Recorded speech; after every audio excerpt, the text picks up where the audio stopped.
जय हिंद। मैं रेनू देसी विदेशी ग्लोबल चैनल से आप सभी का स्वागत है चैनल पर।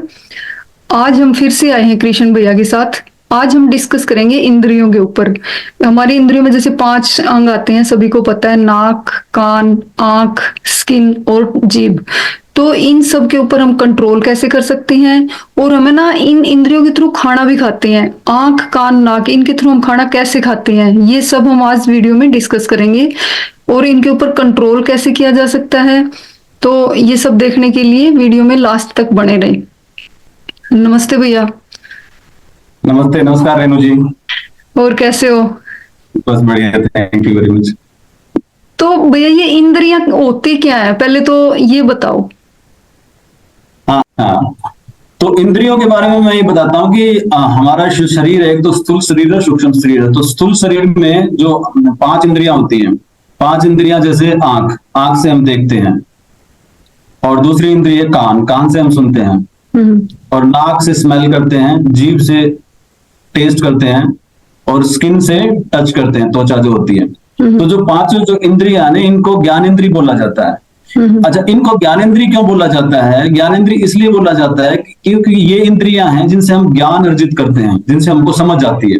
जैसे हम देखते हैं चीजों को तो हमको समझ आती है उससे, सुनते हैं तो उसको समझ आती है। जैसे छोटा बच्चा है, छोटे बच्चे को लैंग्वेज नहीं आती, भाषा नहीं आती, लेकिन वो घर में रहता है, उसके जो माँ बाप आपस में जो बात कर रहे होते हैं वो सुनता है। सुनने से उसको ज्ञान आता है, उसको वो प्रोसेस करता है और फिर वो बोलना स्टार्ट करता है। तो जो वाणी है ये कर्म इंद्रिय से वो काम करता है। तो कर्म इंद्री बाद में काम में आती है, पहले ज्ञान इंद्री आती है। बेसिकली कोई भी मशीन है, जैसे उसमें इनपुट पहले देते हैं, उसके बाद वो प्रोसेस करती है, उसके बाद आउटपुट निकलता है। तो ये जितनी 5 ज्ञानेंद्रिय है ना, ये बेसिकली इनपुट के रूप में क्या काम करती हैं, इनको इसलिए इनको ज्ञानेंद्रिय बोलते हैं। और उसके बाद ही प्रोसेसिंग होती है हमारे शरीर में। हमारा मन जो उसको प्रोसेस करता है, कितनी एफिशिएंटली उसको प्रोसेस किया है, उस हिसाब से हमारे जो कर्म है हमारे जीवन में वो होते हैं। तो स्थूल शरीर क्या होता है कि जो शरीर हमको दिखाई देता है, जैसे हाथ, पैर, आंख, कान, नाक, ये स्थूल शरीर है। तो हम जो खाना खाते हैं वो स्थूल शरीर के लिए खाते हैं सबसे पहले तो, लेकिन उसका जो इम्पैक्ट होता है, उसका जो प्रभाव होता है, वो सूक्ष्म शरीर पे भी पड़ता है। तो स्थूल शरीर में जैसे खाना खाते हैं तो खाना किस लिए खाया जाता है कि ताकि हमको ऊर्जा मिले, पे भी पड़ता है।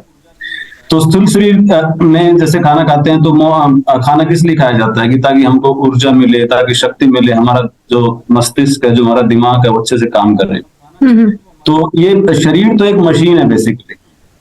तो मशीन में हम इनपुट डालते हैं अलग अलग तरीके से, जैसे खाने के रूप में, पानी के रूप में, हम जो सांस लेते हैं वायु के रूप में, और इवन जो हम चीजें देखते हैं, सुनते हैं, और जो चीजें महसूस करते हैं, वो भी हमारे मन पे कहीं ना कहीं प्रभाव डालती है। तो ये योग में क्या है कि इसको समग्रता से देखा जाता है, मतलब पूरे तरीके से देखा जाता है, उसको एक पार्ट पार्ट करके नहीं देखा जाता। तो इसमें क्या है कि जब हम खाना खाते हैं तो खाना हमारी शरीर की ऊर्जा के लिए होता है, लेकिन वो जैसे जैसा मन, जैसा अन्न वैसा मन, ये कहा गया है। तो वो हमारे मन का निर्माण करता है। जो हम खाना खाते हैं वो हमारे मन का निर्माण करता है। तो पहले तो जो हम स्थूल भोजन खाते हैं, जैसे हम जिसको ब्रेकफास्ट, लंच, डिनर वगैरह जो नॉर्मल करते हैं, वो तो ऊर्जा के लिए करते हैं, ठीक है। और पानी जो पीते हैं वो भी प्रॉपरली हमको पानी पीना चाहिए। और जो हम वायु जो लेते हैं, जो श्वास लेते हैं, जो प्राण वायु बन जाती है एक्चुअली हमारे शरीर में, वो भी हमारे भोजन को पचाने में सहयोग करती है। तो वो जो प्राण वायु है उसको भी हमको प्रॉपरली लेना चाहिए। और जो प्राणायाम वगैरह करते हैं वो उसमें उसकी सही टेक्निक बताई जाती है, और जिसको हम प्रैक्टिस करते हैं। उसके बाद जो इंद्रियों से जो हम भोजन लेते हैं वो है, जैसे आंखों से हम देखते हैं, कानों से हम सुनते हैं। तो ये हमारे चित्त में, हमारे मन में विचार उत्पन्न करते हैं, जिससे हम सीखते हैं, एक्सपीरियंस करते हैं, और इनको प्रोसेस करते हैं अपने मन में। और प्रोसेस करने के बाद उनका पॉजिटिव और नेगेटिव इंपैक्ट होता है, जिसको हम कर्म के रूप में करते हैं। जैसे हाथ से, पैर से, या कर्म हम वाणी से भी करते हैं। जैसे जैसे विचार हमारे दिमाग में आते हैं तो वैसे हमारा मस्तिष्क में बुद्धि में निर्णय लेती है, और वैसे हमारी वाणी में निकल जाता है। तो वाणी एक कर्म इंद्रिय है बेसिकली, और उससे इम्पैक्ट पड़ता है। तो इस तरीके से ये काम करते हैं। खाना होता है भैया, इसका अपनी इंद्रियों को संयम करने में क्या योगदान रहता है? हाँ, तो खाना बेसिकली क्या होता है, खाना जैसे योगिक ट्रेडिशन में कहा गया है कि 3 प्रकार का होता है: सात्विक भोजन, राजसिक भोजन और तामसिक भोजन। हम्म तो सात्विक भोजन है वो भोजन है जैसे फल आहार, शुद्ध भोजन, जैसे पका हुआ, शुद्ध पका हुआ ताजा खाना, ठीक है। और राजसिक जो भोजन होता है वो ज्यादा तीखा, ज्यादा नमकीन, मतलब एक्सट्रीम सिचुएशन में जो खाने को लेके जाते हैं स्वाद के लिए, हम्म तो राजसिक भोजन बन जाता है। और तामसिक भोजन वो होता है जो कि बासी होता है या फिर पैकेट फूड है, तला हुआ खाना है, ओके, तो तामसिक खाना है। तो ये जो भोजन हम जो करते हैं इससे हमारे मन पे फर्क पड़ता है, मन इंद्रियों पे फर्क पड़ता है। तो तामसिक भोजन क्या होगा कि हमारी जो आलस्य है, हम्म आदमी ज्यादा आलसी फील करेगा, उसको नींद ज्यादा आएगी, ओके, काम करने में मन नहीं लगेगा अगर तामसिक खाना खाते हैं। राजसी खाना खाते हैं तो आदमी ज्यादा एक्टिव रहता है, ज्यादा एक्टिव मतलब ज्यादा, मतलब गुस्सा भी ज्यादा आता है, ओके, एग्रेशन ज्यादा होता है, तो शॉर्ट टेम्पर्ड होता है वो राजसिक खाने में, ओके। और जो सात्विक जो खाना खाते हैं तो उसमें आदमी संतुलन में रहता है, हम्म तो खाने को ना तो ज्यादा खाना ना कम खाना। अब ये तो खाना हो गया, तो भोजन हो गया। हम्म सिमिलरली हम जो इंद्रियों से ग्रहण करते हैं, तो जैसे आंखों से जो हम देखते हैं तो हमको सात्विकता को देखना है। अभी इसमें क्या है कि जैसे ये जो हम भोजन करते हैं मुंह से, वो तो हमारे कंट्रोल में है। हाँ, मतलब जैसा हम जैसे आपने चाहें- बोला कि आंखों से और कानों से भी हम खाना खाते हैं, तो कैसे खाते हैं आंखों से और कानों से खाना, और इसका क्या इफेक्ट पड़ता है हमारी बॉडी के ऊपर? हाँ, तो आंखों से कैसे खाते हैं, जैसे हम कोई भी चीज देखते हैं तो हम क्या चीज देखते हैं और उसको किस तरह से प्रोसेस करते हैं। कानों से हम सुनते हैं।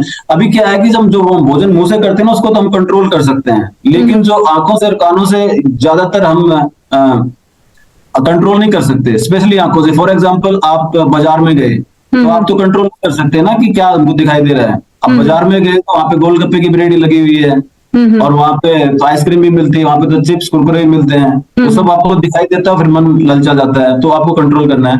लेकिन दिख तो जाता है, आंख से दिख तो गई सारी चीज, लेकिन अब हमको निर्णय लेना है कि वो हमको अपने शरीर में लेके आना है, उसको प्रोसेस करना है नहीं करना, फिजिकली भी और स्पिरिचुअली भी। जैसे आंखों से हम देखते हैं तो हमारे मन में विचार आते हैं, तो विचारों को हमको किस तरीके से प्रोसेस करना है, ठीक है, वो हमको डिसाइड करना है। और ये होता है आपके मन पे कंट्रोल के कारण। अगर आपके मन पे कंट्रोल आपका ज्यादा है तो आपने जो देखा उसको आप सात्विकता से प्रोसेस कर सकते हो। और आपका मन पे कंट्रोल नहीं है, आपको कुछ चीज दिखाई देगी तो आप सात्विकता से उसको प्रोसेस नहीं कर सकते, तो उसको आप अपने शरीर में ले लोगे, अपने जीवन प्रणाली में उसको अपना लोगे और उससे गलत काम हो जाएंगे। तो मेन जो चीज है इसमें, आपको अपने मन के ऊपर कंट्रोल रखना है। और मन पे कंट्रोल कैसे होगा? मन पे कंट्रोल होगा योग अभ्यास से, और बहुत सारे तरीके हैं मन पे कंट्रोल करने के लिए।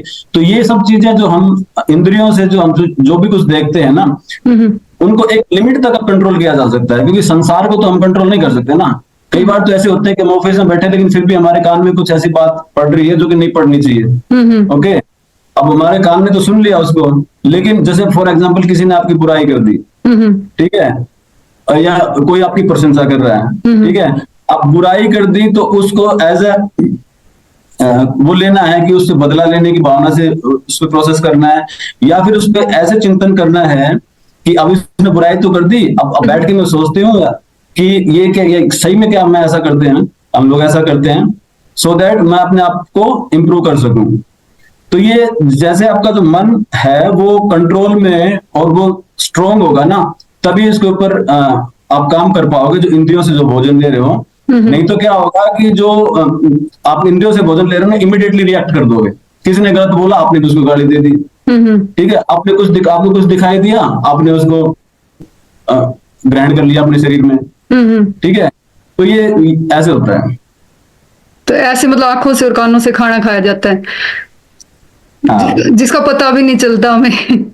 आज इसका पता भी नहीं चलता, और ये मतलब हम कंट्रोल भी नहीं कर पाते ना, जो चीजें हम ये आंखों से जो देख रहे हैं या कानों से सुन रहे हैं। मतलब कानों से सुन रहे हैं, एक हद तक कंट्रोल कर सकते हैं, कहीं पे कुछ गलत सुनाई दे रहा है या फिर कोई गलत चुगली कर रहा है किसी की, तो ठीक है, हम अपने आप को उससे वहां से उठा लिया और दूसरी जगह चले गए, ठीक है, या उनको बोल दिया कि भाई ऐसा मत करो, ठीक है, एक हद तक उनको कंट्रोल कर सकते हैं। लेकिन ये चीजें हमारे शरीर के अंदर आती हैं और हम उनको प्रोसेस करते हैं, और उनके बाद ऐसा ही हमारा व्यक्तित्व बन जाता है। और उसका शरीर पर नुकसान भी क्या होता है, मतलब इस चीज का हमें अंदाजा भी नहीं होता उस टाइम पे। हाँ, इस पे नुकसान होता है, बहुत बहुत नुकसान होता है एक्चुअली। इवन हम जो फिजिकली जो खाना खाते हैं, खाना तो किस लिए खाते हैं, ताकि हमारे शरीर को ऊर्जा मिले, हम्म हमारा मस्तिष्क अच्छे से काम करे, बुद्धि अच्छे से काम करे, हम्म ठीक है, हम रोग मुक्त रहें, हम्म ठीक है, एकदम स्वस्थ रहें, हम्म शांति, एकाग्रता हमारी बनी रहे। लेकिन कई बार क्या होता है, जैसे हम खाना भी खाते हैं तो क्या होता है कि रोग, क्रोनिक क्रोनिक डिजीज जिसको बोलते हैं, जैसे मान लो किसी को बहुत ज्यादा मीठा खाने की आदत है, वो सालों साल से मीठा खाया जा रहा है, खाया जा रहा है, खाया जा रहा है, तो डायबिटीज हो गया, हम्म ठीक है। तो ये खाने से रोग भी उत्पन्न होते हैं। और उसके बाद क्या होता है कि खाने से जो मेन प्रॉब्लम है, जैसे नशा भी होता है। हम्म सिंपल एग्जांपल देता हूँ कि फॉर एग्जांपल किसी को चाय या कॉफी पीने की आदत है, हम्म तो वो खाया जा रहा है, सालों साल से पिए जा रहा है चाय कॉफी, हम्म और अब उसको एडिक्शन होगी, अब उसको लत लगी। अब ये कैसे पता लगे कि लत लगी उसको? लत का पता लगाने का तरीका ये है कि आप जो खाना खा रहे हो ना, जैसे फॉर एग्जांपल आप कॉफी पीते हो, बहुत ज्यादा आपको आदत है, उसको छोड़ के देखो। और अगर आपने उसको छोड़ दिया तो क्या होगा कि आपके शरीर में बेचैनी सी फील होगी, आपको सर दर्द होगा, ठीक है, आपको अच्छा नहीं लगेगा, ऐसा मन करेगा कि मैं कॉफी पीऊं। हम्म तो अगर आपको ऐसा आपके शरीर में इंडिकेशन दे देता ऑटोमेटिकली, ये तो एक सिंपल नशा है। मैं ये नहीं कह रहा कि चाय कॉफी पीना बुरी बात है, ये पीनी चाहिए, लेकिन एक लिमिट में, उसमें ऐसा नहीं है कि उसको मैं डेली रूटीन में लगा दूं और उसको नशा बन जाएगी और उसके बाद उसको छोड़ने में मेरे को कोई परेशानी हो। तो मैं तो अपने जीवन में क्या करता हूँ कि जैसे मैं चाय कॉफी पीता हूँ तो मैं रेगुलर नहीं पीता, किसी दिन मन किया पी ली, किसी दिन मन किया नहीं पी। तो ये तो एक सिंपल एग्जांपल है। और भी नशे हैं, जैसे कोई लोग दारू वगैरह भी पीते हैं, ड्रिंक भी करते हैं, वो सब सब प्रकार के नशे हैं। वो धीरे धीरे क्या है कि वो आदत बन जाती है, और उसको छोड़ते हैं तो शरीर में तकलीफ होती है। इसी तरह से ऐसे ही है, जैसे हम इंद्रियों से एक बात सुनते आ रहे हैं, सुनते आ रहे हैं, सुनते आ रहे हैं, मान लो ठीक है, हमारी आदत है कि किसी के बारे में बकवास बातें करने की, ठीक है, या किसी के बारे में बकवास बात सुनने की, तो अब भी वो क्या है कि वो नशा बन जाता है, अब वो आदत बन गई। अब वो बकवास बात किए बिना, बकवास बात कहे बिना रह नहीं सकता। अब वो जहां पे भी जाएगा वो यही बात करेगा, क्योंकि वो पिछले 30-40 साल से कर रहा है। अब मान लो किसी को गलत चीज देखने की आदत पड़ गई, अब उसको नशा बन गया, अब उसको छोड़ता है तो शरीर भी उसको छोड़ने नहीं देता, क्योंकि वो आदत बन चुकी है, वो आदत इतनी डीप बन चुकी है कि वो अब छूटती भी नहीं। बार बार, फॉर एग्जाम्पल किसी को गाली देने की आदत बन गई, क्योंकि बचपन से देता रहा है, अब वो नॉर्मल बातों में भी गाली दी जा रहा है। बिल्कुल। तो हाँ, तो ये चीजें हैं जो हम जो भी हम खाना फिजिकली भी खाते हैं और जो इंद्रियों से भी खाते हैं, तो उनके फिर लॉन्ग टर्म में नेगेटिव इम्पैक्ट भी होते हैं, अगर वो आपने आदत में कन्वर्ट कर दिया और उसको नशे में कन्वर्ट कर दिया। तो आप जो भी लेते हो तो सात्विकता से लो, और उसको आदत और नशे में कन्वर्ट ना करते हुए अपना काम करते रहो। ठीक है, तो इंद्रियों के ऊपर जो कंट्रोल हम करना चाहते हैं, तो कंट्रोल करने की जरूरत कैसे महसूस होती है कि हमें इंद्रियों के ऊपर कंट्रोल करना चाहिए, कहाँ जरूरत है इसकी? हाँ, तो इंद्रियों पे ऊपर कंट्रोल करने की जरूरत इसलिए है क्योंकि बेसिकली हमारा उद्देश्य क्या है जीवन का? हमारा उद्देश्य है कि हम सुख शांति से रहें, समता का जीवन जिए, सात्विकता का जीवन जिए, और हमारा मन जो स्थिर रहे, एकाग्र रहे, और बेसिकली हमारा आत्मविश्वास बढ़े। तो ये सब चीजें आपको तभी आएंगी जीवन में जब आपको इंद्रिय के ऊपर कंट्रोल रहेगा। नहीं तो क्या होगा कि आदमी झूठ बोलेगा, चोरी करेगा, दुष्टता प्रति व्यवहार करेगा, जीवन में नशे आ जाएंगे, और उससे क्या होगा, फिर दुखी होगा आदमी को, ठीक है, परेशानी होगी, खुद भी परेशान होगे, दूसरों को भी परेशान करोगे। तो मेन बात यह है कि आप सात्विकता की तरफ जाओगे तो आप इंद्रिय संयम करोगे, तो ये सारे आपके जीवन में संयम करोगे तो ये सारे आपके जीवन में जो सकारात्मक, जो पॉजिटिव बदलाव हैं वो आएंगे। और वही तो आदमी को चाहिए, ठीक है, लोगों ने पैसा कमा लिया, घर बना लिया, ये सब के लिए बहुत बढ़िया बात है, लेकिन एंड ऑफ द डे चाहिए क्या? सुख शांति, खुद भी आदमी सुख से रहे और दूसरों को भी सुख से रहने दें, यही उद्देश्य है। और इंद्रिय कंट्रोल करेंगे, इंद्रिय संयम रखेंगे, तो इसमें आपको एक फायदा होगा। इसमें भोजन भी, और ये जो हमारी जो 5 इंद्रियों से जो हम भोजन ग्रहण करते हैं वो भी, ये सारे फैक्टर कंट्रीब्यूट करते हैं। तो इंद्रियों को कंट्रोल करने के लिए कोई प्रोसेस है, या मतलब कुछ टेक्निक्स हैं इसकी कि इनको इजीली कंट्रोल में किया जा सके? क्योंकि इतना आसान काम तो नहीं है ये इंद्रियों को कंट्रोल में करना। इंद्रियों का कंट्रोल करने का प्रोसेस तो बेसिकली योग है, ओके। और योग का मतलब, जब मैं योग कहता हूं तो सिर्फ आसन योग नहीं है, या प्राणायाम योग नहीं है, या फिर ध्यान योग नहीं है। योग तो एक बहुत बड़ा ही विज्ञान है, ओके। बहुत सारे तरीके हैं उसके, बहुत सारे मेथड हैं। जैसे गीता में भगवान कृष्ण ने कहा था कि जब अर्जुन पूछता है कि भगवान मेरे को बताओ कि आप बोल रहे हो कि मेरे को अपने मन के ऊपर कंट्रोल करना है, लेकिन जो मन है वो तो हवा के जैसे है। जैसे मैं हवा को नहीं पकड़ सकता तो मन को भी नहीं पकड़ सकता, तो कंट्रोल करूं कैसे? तो भगवान बोलते हैं कि एक काम कर, तू ध्यान से जो भी काम करता है उसको पूरे ध्यान से कर, अपने मन और बुद्धि लगा के कर। अपना मन लगा उसमें प्रॉपरली, अपनी बुद्धि लगा, ये तरीका है। और फिर कहते हैं कि अगर मन और बुद्धि भी नहीं लगता ना, तो अभ्यास कर, प्रैक्टिस कर, कोई भी एक प्रैक्टिस कर लो स्टार्ट, ठीक है, मन और बुद्धि को ध्यान में करने की। और आपसे प्रैक्टिस भी नहीं होती तो एक काम करो, आप जो भी काम करते हो, देखो काम करे बगैर मनुष्य रह नहीं सकता। अगर कोई आदमी ऑफिस का काम नहीं करता, घर का काम नहीं करता ना, तो अगर वो बैठा रहता है पूरे दिन तो वो भी काम है, अगर सोता रहता है तो वो भी काम है। तो काम कभी करे बगैर तो रहता नहीं। तो भगवान ने कहते हैं कि तू जो भी काम कर रहा है, मैं ये नहीं कह रहा कि आदमी को सोते बैठे रहना चाहिए, लेकिन जो भी काम कर रहा है वो काम ये कर कि काम तुम ये करो कि मैं भगवान के लिए कर रहा हूं, अपने लिए नहीं कर रहा, ठीक है, मैं किसी और के लिए कर रहा हूं, मैं समाज की हेल्प करने के लिए, परिवार की हेल्प करने के लिए कर रहा हूं। और कहता तेरे से अगर वो भी नहीं होता ना, तो जो भी काम करेगा आदमी, तो काम का फल तो मिलना जरूरी है, कुछ ना कुछ तो फल मिलेगा उसका, अच्छा बुरा जो भी फल मिलेगा। तो वो कहता है कि इस फल को ना तुम मेरे में अर्पण कर दे, मतलब भगवान पे अर्पण कर दे। तो ये तरीके हैं। तो पहले तो ध्यान से, मन और बुद्धि से अपना काम करो, फिर प्रैक्टिस करो, अभ्यास करो। बहुत सारी प्रैक्टिस है, इवन योगासना भी प्रैक्टिस है, प्राणायाम भी प्रैक्टिस है, ध्यान भी एक प्रैक्टिस है। और भी जैसे भक्ति योग है, किसी को मंत्र उच्चारण करना है, किसी को राजयोग करना है। ओके, तो बहुत सारे योग हैं, योग की टेक्निक्स हैं। आप किसी भी अपने गुरु से सीख सकते हैं, किताबों में पढ़ के भी सीख सकते हैं, यूट्यूब ऑनलाइन मेथड भी है, उनसे भी सीख सकते हैं। और उसके बाद देखो, मनुष्य बन के आए हैं तो काम तो करना है, तो अपने जीवन में जो भी काम करना हो काम करते रहो। और एंड में देखो रिजल्ट तो मिलना है। अगर आप रिजल्ट से अटैच हो गए तो क्या होता है? सुख होता है, राग होता है, इसको बोलते हैं। और अब रिजल्ट आपके अकॉर्डिंगली नहीं आया तो द्वेष होता है, दुख होता है, ठीक है। तो इसीलिए सुख दुख होते हैं, क्योंकि आप रिजल्ट से अटैच हो। तो अगर रिजल्ट से अटैच नहीं रहोगे, इसका मतलब ये नहीं है कि आपको योजना नहीं बनानी या फिर आपको प्लानिंग नहीं करनी, ठीक है। लोग गलत मतलब समझ लेते हैं रिजल्ट का मतलब, ठीक है। आपको योजना भी बनानी है, आपको प्लानिंग भी करनी है। जैसे बिजनेस में भी हम बिजनेस प्लान बनाते हैं, योजना बनाते हैं कि मेरे को इस साल ये करना है, उस साल वो करना है। लेकिन जब काम खत्म हो गया और उसके बाद आपको रिजल्ट आया, देखो जैसे फॉर एग्जांपल बच्चा क्लास में पढ़ने के लिए जाता है, तो ये तो नहीं सोच के जाता ना कि मैं इस साल फेल हो जाऊंगा। वो यही सोचता है मेरे को पास होना है और मेरे को बढ़िया नंबर लेके आने हैं, ये तो प्लान करना है। तो इसका मतलब वो रिजल्ट के बारे में सोच रहा है, मतलब प्लानिंग पूरी करनी है अपनी। प्लानिंग करने के बाद पूरे साल उसको पढ़ाई करनी है। अब पढ़ाई खत्म होगी, पेपर खत्म हो गए, सब कुछ काम खत्म हो गया, आज रिजल्ट आना है। जिस दिन रिजल्ट आया उस दिन वो चाहे पास हो चाहे फेल हो, उसको लेके बैठ, बस रोना नहीं है। मेन काम ये है कि अगर फेल हो गए तो ये सोचना है कि मैं क्यों फेल हो गया, ताकि मैं अगले साल या आगे अच्छे से काम करूं। और पास हो गए तो चलो बहुत बढ़िया, आगे में बहुत बड़ी से काम। अगर ये आप अपने जीवन में अपनाओगे तो आपके जो मन है ना, उसके ऊपर कंट्रोल ऑटोमेटिकली हो जाएगा। तो बुक कौन सी सजेस्ट करोगे आप इंद्रियों के कंट्रोल के लिए? हाँ, तो बुक, बहुत सारी बुक्स हैं एक्चुअली। बेसिकली इसमें क्या है कि आपको अपने मन, अपने विचार, अपनी बुद्धि, इसके बारे में जानना है। और इसके बारे में जो कंट्रोल करने के लिए ना बहुत सारी बुक्स हैं। अभी तो कोई बुक पढ़ सकते हैं, तो कोई भी बुक जो कि भोजन के बारे में और इंद्रियों के बारे में और मन पे कंट्रोल के बारे में, और स्पेशली योग, आसन और प्राणायाम और इसके अभ्यास से रिलेटेड जो बुक है ना, जैसे पावर ऑफ प्राणायाम है एक बुक, उसको आप रेफर कर सकते हो, तो उससे पता लग जाएगा। और प्राणायाम का बहुत बड़ा हाथ है एक्चुअली हमारे मन को कंट्रोल करने में।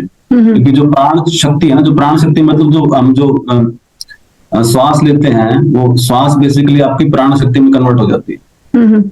और ये प्राण शक्ति ही है जो पूरे शरीर को संचालित कर रही है, पूरे शरीर को चला रही है। आपका जो भोजन का पचना है, आपके जो विचार हैं उनको प्रोसेस होना है, आपके कानों से जो सुनते हो उनकी जो प्रोसेसिंग होनी है, वो सब प्राण शक्ति से होती है।